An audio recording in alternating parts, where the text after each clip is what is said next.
race pimp Candace Owens thinks Donald Trump is literally the Messiah. Not you, Kanye West, so you might want to consider. They're mad that Kanye called you out on Twitter saying that he likes the way that you think. That's all he said, by the way. That was the only thing that was written in the tweet. I like the way Candace Owens thinks. What does that say, bigger picture, about society today? That you can go out there and you can say things that they might disagree with, and this is the backlash, this is the reaction. Well, I think it's pretty typical of the left. The truth is that the left wants to strap black people to this idea that they are victims. That's what it comes down to. They do not want black people focused on their futures. They want black people focused on their past. They like black people to be government dependent. They don't like to see black people that are free thinkers and are independent. And I think that's what Kanye West and myself represent to the black community, and that makes them very nervous. And so Democrats might be nervous about this kind of talk. You were a Democrat. Tell us what you mean when you say, don't be a victim, be a victor. There is no value in being a victim. There is no value in being oppressed. There is only value in looking forward toward the future, and that is what I preach and what I practice every single day, and what I'm trying to wake up the black community to understand.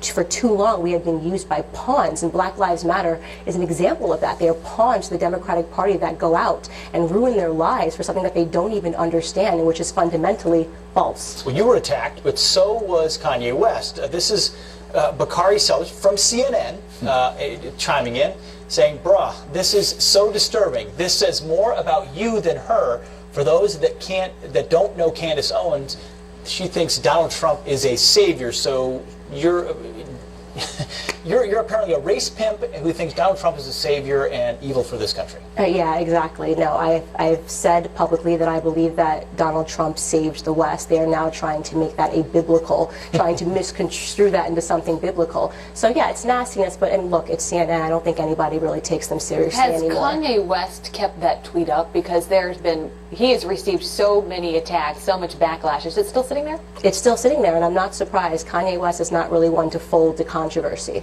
Well, he said in a tweet after yours, I support free thinkers, and I think that's his idea here. You spoke freely, something that maybe wasn't supposed to be said in that community for a long time, and that's dangerous to people. Correct. I mean, if you look at things historically, Kanye West has really represented the battering ram against political correctness. Long before Donald Trump came down the escalator, Kanye West was public enemy #1 for simply trying to tell the truth to people about things that were going on. So I'm unsurprised that, he supports me and my ideas and me just thinking freely. In terms of where you take this forward, what would you like to say to Kanye West? I would just like to thank him. It was a moment that I will never forget. I was extremely emotional, and it was an affirmation that I needed to go forward. So just thank you, Kanye West. You shouldn't be bullied and threatened for having different views. Candace, great to have you on the show this morning. Good stuff. Thank you.